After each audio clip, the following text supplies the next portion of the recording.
তখন এটা এই যে এটাকে এটা কি বলে মাইনাস জিরো তো কাজে লাগে, মাইনাস অবশ্যই বলছি। আপনি যদি একটা নেতা হন, আপনার এলাকার একটা আপনি নেতা হয়েছেন, আরেকটা নেতাকে আপনি তুলতে হবে। আপনি যাওয়ার প্রয়োজন, গ্রামের লোক শান্তি পায় ওই নেতারে দিয়ে। এখন আপনি কইতেছেন যে কেউ উঠবে না আমি ছাড়া, তা আপনি যখন চলে যাবেন কি হবে সারা জীবন? কি আমি যে মনে করেন 5 করে ইট ভাঙতাম, এখন কি ভাঙতে পারি? এখন তাতে বেচা লাগে ভাই, এখান থেকে ডাইরেক্ট লাভ দিতাম আমি, এখন কি পারি? একটা যে আছে তার তো এখন যাইতে হবে, কিছুদিন পরে যাইতে হবে না তার? তখন কি হবে? ইন্ডাস্ট্রি এরকম যেরকম আছে থাকে কিনা, না সরকার এনে কাউকে লিজ দিয়ে তাও জানি না। এটা কি ইন্ডাস্ট্রি থাকবে? চলচ্চিত্র উন্নয়ন কর্পোরেশন থাকবে? মনে হয় থাকবে না, এটা জানি না যে অবস্থা হচ্ছে। ভাই আপনি সুন্দর কথা বলছেন, এর জন্য বললাম যে আপনি করেন, ভিলেন অভিনয় করেন।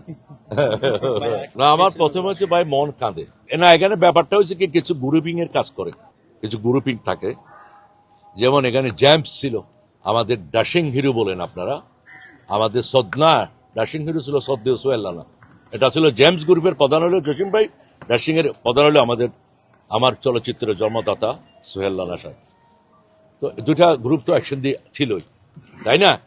তো এখন মনে করেন কোন দিক থেকে যায় না যায় এগুলি এরকম আর কি ভাই। আমি ইদানিং একটা ওয়াইসিস কোম্পানির, অনেক বড় কোম্পানি, ওয়াইসিস কোম্পানির ব্র্যান্ড অ্যাম্বাসিডার,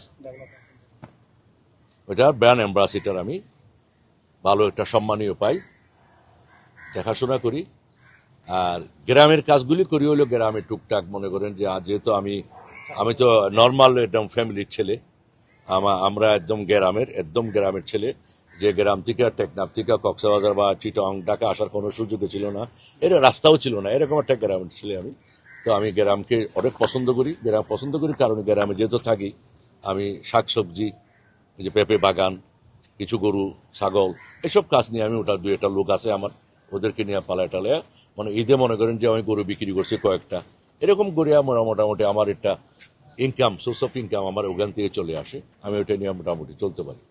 আর অভিনয়ের কথা বলতাম ভাই, অভিনয় কি, আমার তো বিশ্বাস যে মনে করেন যে সরকার ছাড়া অভিনয় আর কেউ ঠিক করতে পারবে না ভাই। আমি সংসদে শুনলাম ভাই, বুঝছেন, সংসদে শুনছি এক সংসদ সদস্য প্রস্তাব করতেছে মাননীয় প্রধানমন্ত্রীর উদ্দেশ্য করিয়া, যে মাননীয় প্রধানমন্ত্রী, আমাদের মাননীয় সংসদ সদস্যদের কোন উপজেলার মধ্যে আমাদের এলাকায় এখন আমাদের অফিস নেই, তা আমরা ওখানে উপজেলাতে বসবো কোথায়? বসতে দিতে পারি না।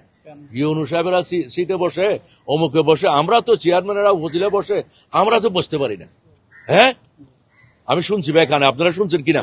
হ্যাঁ, তখন এটা কি হয়েছে জানেন? এখন আমার মনে হয় 496টা উপজেলা বাংলাদেশে, সম্ভবত 1-2টা এদিক হইতে পারে, 496টা মেবি এরকমই, 496টা এখন বিল্ডিং হচ্ছে ভাই। সরকার চাইলে পারে তো? হ্যাঁ, সরকার চাইলে পারে না? তা আমার মনে হয় এই সরকারে যাবে, কারণ চলচ্চিত্রকে বাঁচায় রাখতে হবে। চলচ্চিত্র বাঁচায় রাখলে ক্রাইম কমে যাবে। এটা আমরা খালি আপনারা দোয়া করেন, আরমান মুক্তি পরিষদ যদি আল্লাহ রহমত যদি আসে, আমরা ইনশাআল্লাহ একটা কিছু পরিবর্তন করবো ইনশাআল্লাহ। এখানে মানুষের শিল্পীদের পরিবর্তন। লোডশেডিং কিংবা ঘরের বাইরের তীব্র গরমে ওয়ালটন রিচার্জেবল ফ্যান থাকলে থাকবে শুধু বাতাস আর বাতাস।